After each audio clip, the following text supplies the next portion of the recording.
They give you chains and call it freedom. George Orwell. Before we begin, here's a small ritual. Write in the comments one word that accurately describes your current state.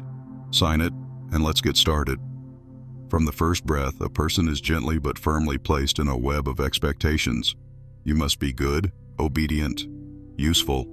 You must smile when you are praised and bow your head when you are corrected. The system does not need rebels. It needs servants.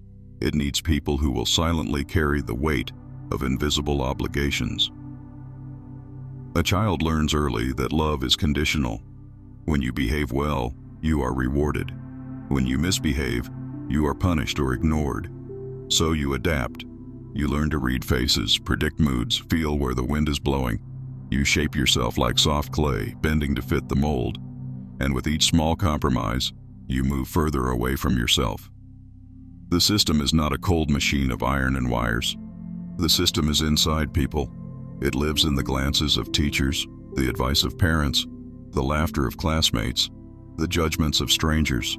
It whispers that you are only worthy when you comply, when you deliver, when you satisfy. You grow, and the voices grow with you. Study well, get a proper job, build a family, buy a house, provide, be responsible, be normal, be like everyone else. And if you stray from this path, you are labeled lost, lazy, broken. This is not a motivational story. This is a quiet unmasking of the truth. The truth is that the system has no face. It is a collective dream kept alive by fear. The fear of being excluded, of being unloved, of being useless. And under this fear, people give away the most precious thing they have, their authenticity. The system feeds on roles: the good student, the loyal worker, the perfect partner, the devoted parent, the obedient citizen. And the more you play these roles, the harder it is to remember who you are without them. At some point, a vague discomfort begins to stir inside, a sense that something is missing.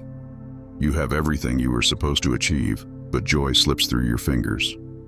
The applause fades, the medals gather dust, the titles lose their shine, and in the silence, you hear a faint voice asking, not what you have done, but who you have become. Obligation is the chain that binds you, but the lock is inside your own mind. No one tells you that you can step off the treadmill. No one tells you that the expectations were made up, stitched together from the fears of others. And because no one tells you, you assume they are real. But the truth is simple. The system cannot survive without your belief. It needs you to feel guilty for wanting rest, for wanting freedom, for wanting something different. It needs you to mistake exhaustion for virtue, sacrifice for love, obedience for strength.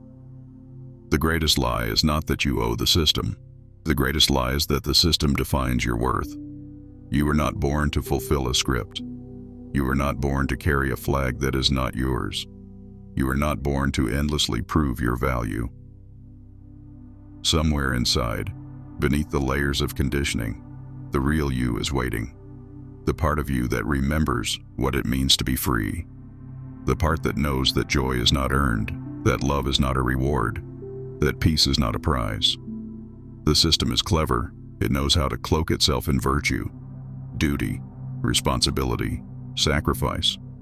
But behind the noble words is the same old trick: control, because a person who lives in fear is easy to steer. But here is the secret the system does not want you to know. You owe it nothing. Not your time, not your health, not your dreams, not your soul. When you understand this, something shifts. You begin to see the cracks in the walls. You begin to see how tired the people around you are, how they chase approval like thirsty travelers in a desert, how they trade their joy for acceptance, how they bury their aliveness under layers of duty. And you realize that you have a choice. Not the loud, rebellious kind of choice, not the dramatic gesture, but the quiet, powerful decision to stop playing a game that was never yours. The moment you see the game, you are no longer its pawn. Obligation, as the system defines it, is a performance, a mask, a story you were given before you had the words to say no. But you have words now. You have the power to rewrite the story. And here is where the journey begins. Not with anger, not with blame, not with war against the world. It begins with a simple radical act, remembering yourself. Because when you remember who you are, the system loses its grip. The greatest revolution starts not in the streets, but in the heart.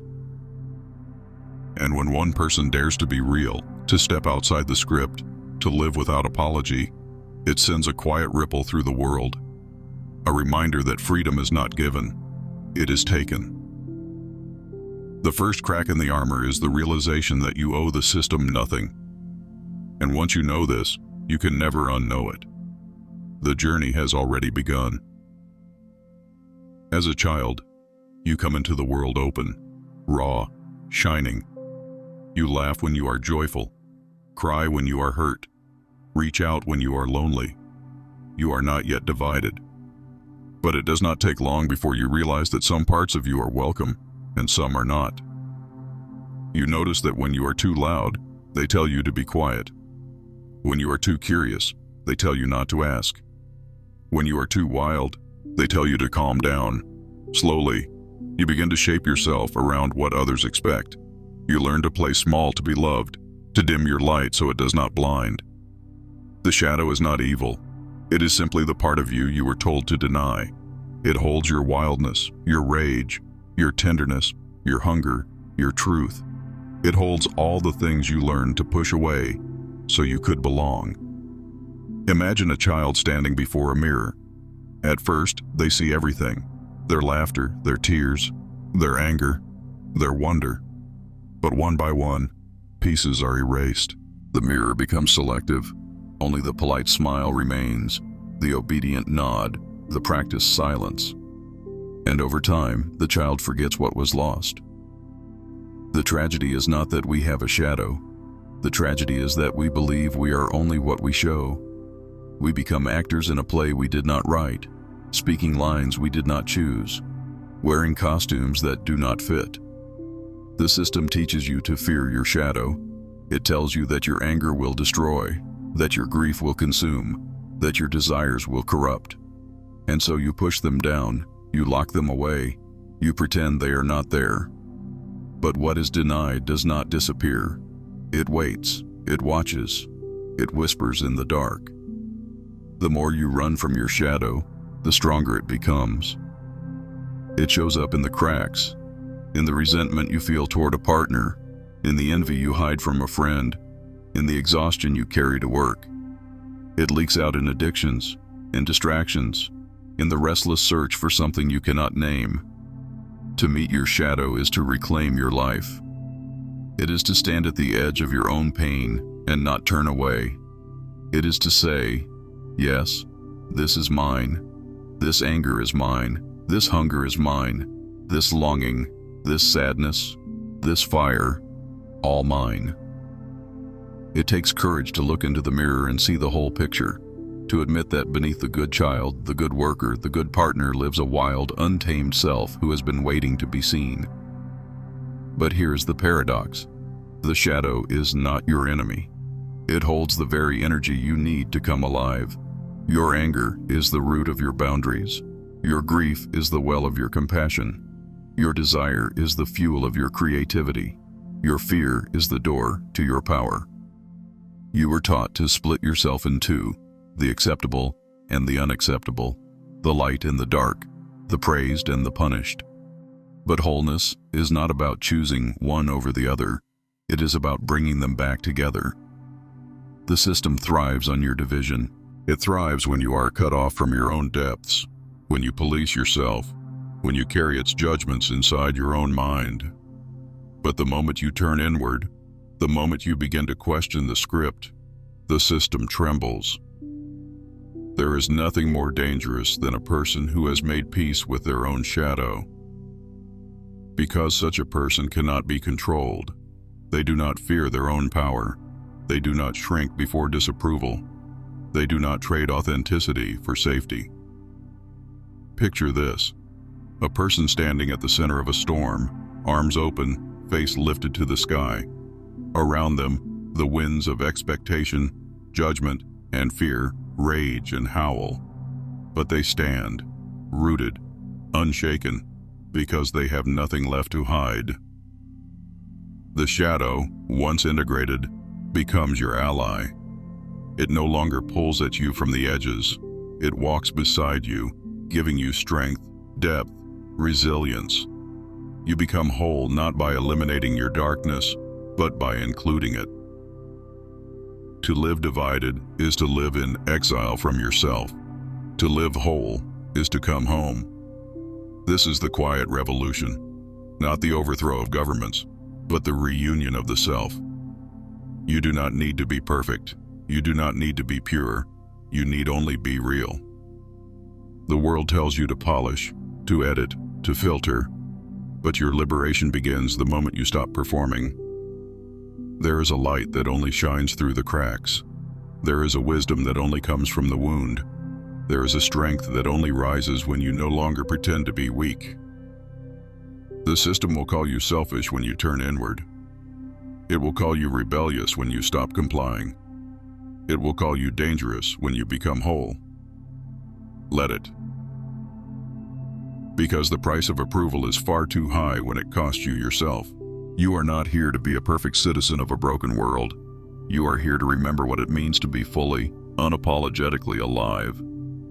When you embrace your shadow, you begin to dismantle the prison from the inside. You no longer need to numb, to flee, to chase. You can sit in your own skin, in your own heart, and know that you are enough. And in that knowing, the system loses its power. Because a person who no longer abandons themselves is a person the system can no longer use. Here in this quiet space of reunion, the journey turns. Here, you begin to live. One day you wake up, and the life you have carefully built no longer fits. The job, the relationship, the habits, the roles. All the things that once defined you now feel like clothes 2 sizes too small. You walk through your days as if underwater, slow, heavy, numb. You try to shake it off, to push forward, to pretend nothing has changed. But something has. This is the moment the shadow knocks. The shadow you have avoided, denied, buried under busyness and achievement, comes to collect its due. It arrives as burnout, as heartbreak, as loss, as a deep and inexplicable loneliness. It arrives when you can no longer distract yourself from yourself. At first it feels like failure.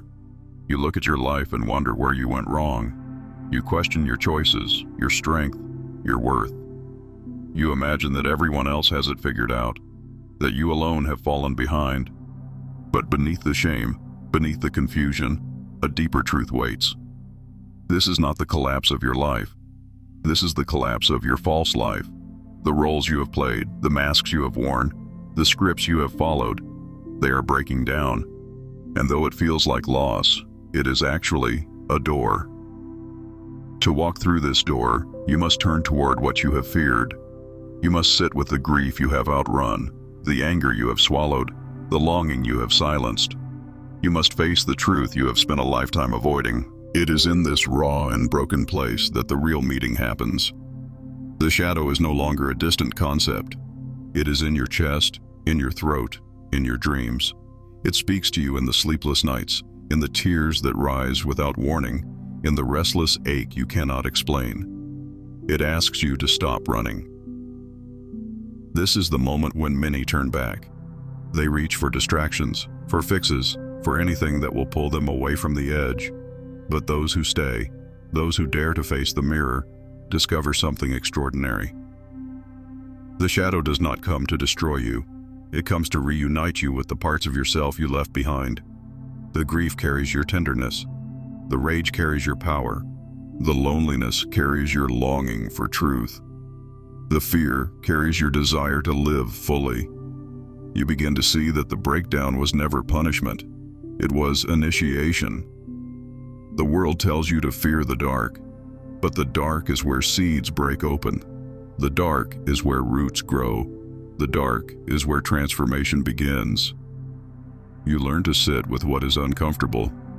You learn to breathe through what you once pushed away. You discover that you can survive what you feared would destroy you. And in this survival, something shifts. You no longer see yourself as broken. You no longer see your shadow as an enemy. You understand that to be human is to be both light and dark, both strong and fragile, both clear and confused. The system will offer you escape. It will offer you numbing, distraction, denial. It will tell you to fix yourself, to improve yourself, to get back to normal. But normal is what broke you in the first place. The real healing is not a return to who you were. It is the birth of who you were meant to be. You begin to gather the lost pieces. You speak the words you never dared to say. You set the boundaries you were taught to avoid. You follow the quiet pull of your own soul, even when it leads you away from everything familiar. This is the path of integration, not perfection, not purity, not constant happiness. Integration. It means holding your joy and your sorrow in the same breath. It means knowing you are worthy even when you stumble. It means seeing your shadow not as a flaw but as a guide. And as you walk this path, the system loses its hold. Because a person who knows their own depths cannot be manipulated with shallow promises. A person who has faced their own pain cannot be threatened by disapproval. A person who has embraced their own shadow walks through the world whole, grounded, free. This is the quiet revolution. It does not come with banners or slogans. It comes in the way you rise from your knees, in the way you soften toward yourself, in the way you stop asking for permission to exist. The crisis that felt like an end becomes a beginning. And in that beginning, you remember the one thing the system hoped you would forget. You were never meant to be a prisoner in your own life. You were meant to be free. Once you have faced your shadow, the work is only beginning. You stand surrounded by the tangled threads of your life, the habits, the patterns, the beliefs that have shaped you. You see how deeply the system has woven itself into you, how its voice has disguised itself as your own, and you understand that the real work is not to burn it all down, but to carefully, patiently untangle what no longer serves you. It begins with noticing. You notice how you say yes when you mean no, how you smile when you are aching inside, how you shrink to avoid conflict, how you overextend to feel worthy, how you chase approval like a drug. You begin to see the invisible strings, the ways you have been taught to betray yourself in the name of belonging. There is no need to rush. There is no need for grand gestures. The revolution happens in the smallest moments. When you pause before saying yes, when you take a breath before apologizing for something that is not your fault, when you allow yourself to rest without earning it. The system counts on your automatic compliance. It counts on you moving too fast to notice. But when you slow down, when you bring your full attention to your own choices, something powerful begins to shift. You start to see where the roles you play have outlived their purpose. Maybe you have been the caretaker, always tending to the needs of others while ignoring your own. Maybe you have been the achiever, constantly proving, striving, pushing yourself past exhaustion. Maybe you have been the peacemaker, avoiding conflict at all costs, swallowing your truth to keep the peace. These roles were never random. They were your survival strategies. They kept you safe. But what kept you safe as a child can become a prison as an adult. Untangling the threads means honoring why they existed and then choosing, consciously, whether you still need them. You begin to experiment. You set a boundary, and though your hands shake, you hold it. You speak a truth, and though your voice trembles, you let it land. You disappoint someone, And though the guilt rises, you stay with yourself. Little by little, you reclaim your life. This is not a path of perfection. You will stumble. You will fall back into old patterns. You will forget and remember and forget again. But each time you return to yourself, the ground beneath your feet grows stronger. Freedom is not a final destination. It is a practice. You begin to realize that the system's power over you was never absolute. It depended on your participation, on your consent, on your belief that you needed its approval to survive. The more you reclaim yourself, the less you need the system to tell you who you are. You begin to live from the inside out. You make choices based on your own values, not inherited scripts. You define success on your own terms. You surround yourself with people who meet you as you are, not as you perform. You allow yourself to be seen in your fullness. Messy, glorious, contradictory, whole. There is a lightness that comes when you stop carrying what was never yours to hold. You laugh more easily. You breathe more deeply. You move through the world with a kind of quiet authority, the authority that comes from no longer abandoning yourself. And as you untangle your own threads, you become a mirror for others. Your freedom gives them permission to question, to rebel, to remember themselves. Your presence becomes a quiet invitation, not through words, but through being. This is how change ripples outward. Not through force, not through argument, but through the undeniable energy of a person who is no longer performing. The system is not built to withstand authenticity. It relies on conformity, on fear, on distraction. But authenticity is contagious. One person waking up invites another.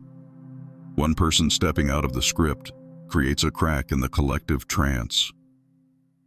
Untangling the threads is not about escaping the world. It is about returning to it, fully present, no longer fragmented. You begin to see the beauty in the ordinary, the way sunlight moves across a room, the sound of laughter, the weight of a hand in yours. You discover that freedom is not a faraway mountaintop. It is here, in this moment, in this breath, in this choice.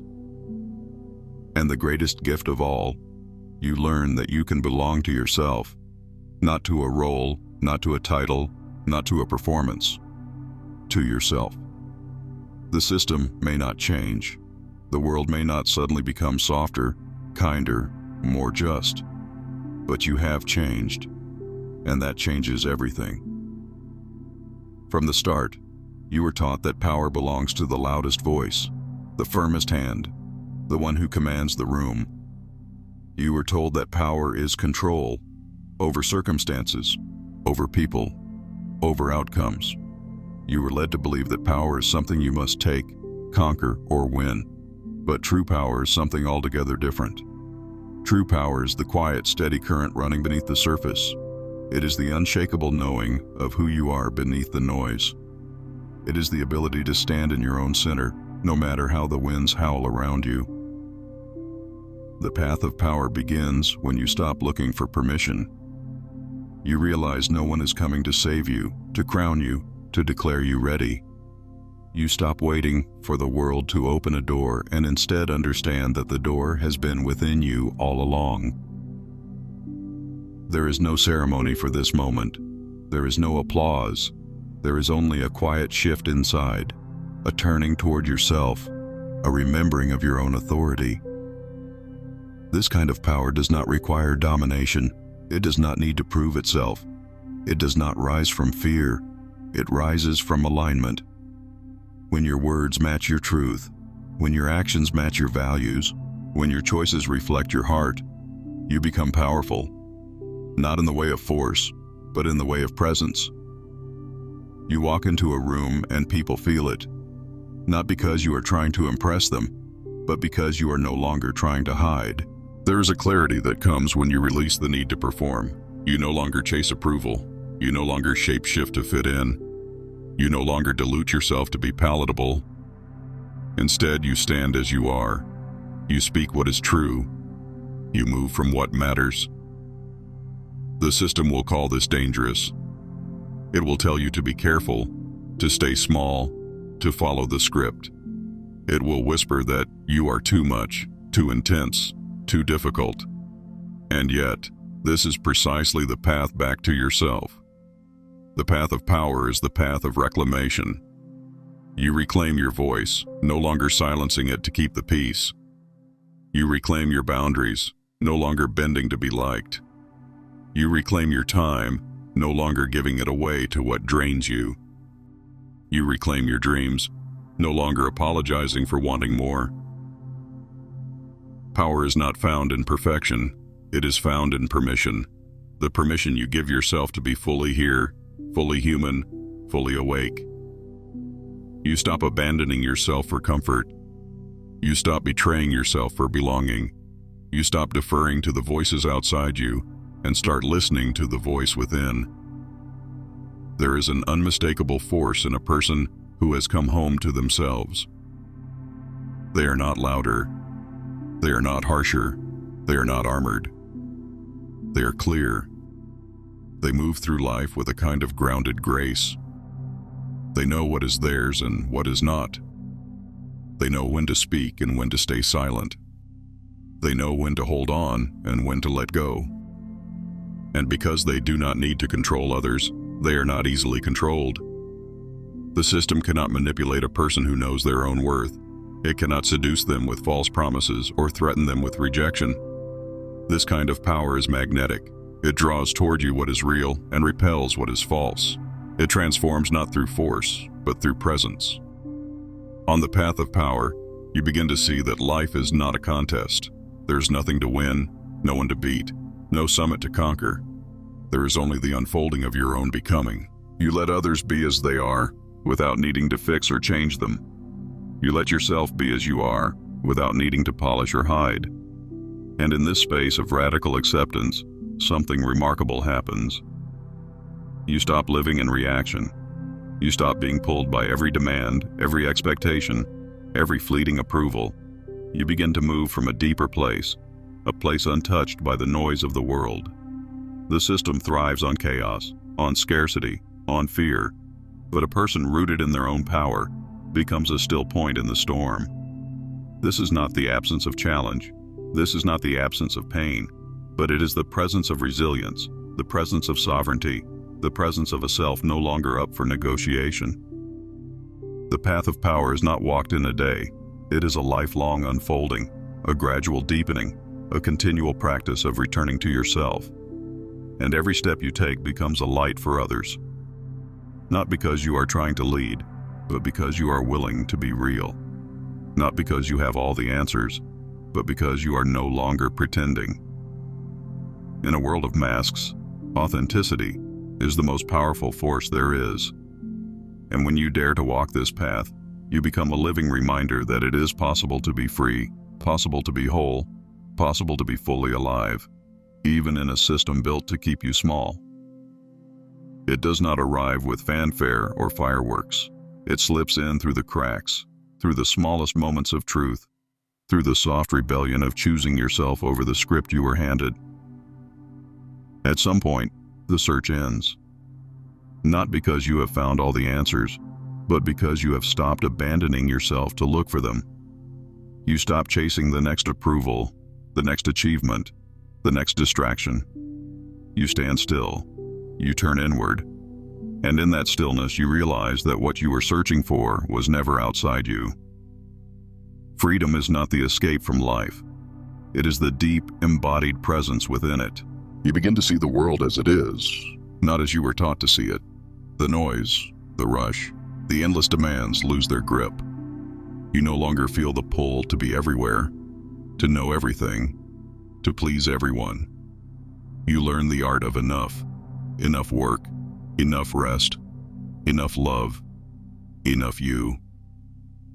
This kind of freedom is not about what you own or where you live or how others see you. It is about how you relate to yourself in the quietest moments. Can you be with your own breath without needing to improve it? Can you sit in your own skin without rushing to change it? Can you meet your own gaze in the mirror without turning away? When you can, you have arrived. The system will still swirl around you. It will still offer its bargains: safety in exchange for silence, approval in exchange for obedience, comfort in exchange for self-abandonment. But you will see these offers for what they are: illusions.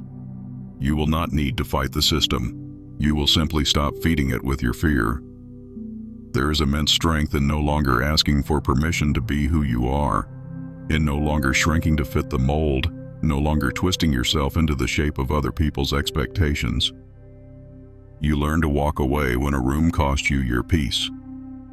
You learn to rest when your body says stop. You learn to speak when silence feels like betrayal. You learn to love without losing yourself in the process. Freedom is not loud. It is steady. It is waking up in the morning and feeling at home in your own life. It is saying yes when you mean yes and no when you mean no. It is holding your boundaries without needing to explain them. It is offering yourself the tenderness you once begged from the world.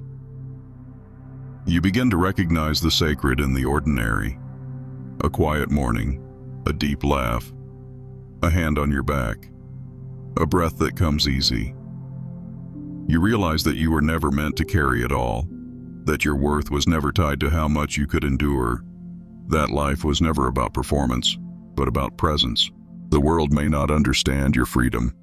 It may call you selfish, rebellious, strange. Let it. Because the price of fitting in is far too high when it costs you your soul. There comes a moment when you no longer fear being misunderstood, when you no longer need to explain your choices, when you trust the path beneath your feet, even when no one else can see it. This is the heart of freedom, belonging to yourself, not to the roles you play, not to the masks you wear, not to the stories you inherited, to yourself. And in that belonging, something beautiful happens. You become a refuge, not only for yourself, but for others. Your presence reminds people of something they have forgotten. Your authenticity becomes permission. Your joy becomes a quiet rebellion. You walk through the world without needing to conquer it. You love without needing to possess. You succeed without needing to prove. You fail without needing to collapse. Freedom is not the absence of pain or challenge. It is the refusal to let them define you. It is the knowing that you can hold heartbreak without closing your heart, that you can stand in uncertainty without losing your ground, that you can face loss without losing yourself. And in this knowing, you become unshakable, not because life stops hurting, but because you no longer abandon yourself when it does. The system does not know what to do with a free person. It cannot bargain with them. It cannot shame them. It cannot own them. You do not need to be perfect to be free. You do not need to have it all figured out. You only need to come home to yourself, again and again, in every moment. This is the quiet revolution. It does not topple governments. It does not storm the gates. It does not make headlines. But it changes the world in the only way that matters, one heart at a time. The person who wakes up from the trance of should and must and have to becomes a light for others still lost in the fog. The person who chooses presence over performance becomes a mirror in which others glimpse their own possibility. The system wants you tired, afraid, divided. Freedom makes you rested, brave, whole, and the most radical act of all, to live a life that is fully, unapologetically yours. So you walk forward, not away from the world, but deeper into it. You touch it with clean hands, with clear eyes, with an open heart. You meet its chaos with calm, its noise with silence, its cruelty with tenderness. And through you, the world remembers. Freedom was never something to be given. It was always something to be claimed, without apology, without permission, without waiting. And when you live like this, you remind everyone you meet of the most dangerous, most beautiful truth of all, that they too were born free. Freedom is quiet. It lives in the small moments, when you say no without guilt, when you rest without permission, when you stand in your truth without apology. The world may not understand your freedom. It may call you selfish or strange. Let it, because the cost of belonging to everyone else is losing yourself. True freedom is coming home to yourself again and again. It's not about escaping life, but living it fully, with open hands and an open heart. You were born free. You only need to remember. We're sure you've discovered plenty of value, so subscribe now and stay connected.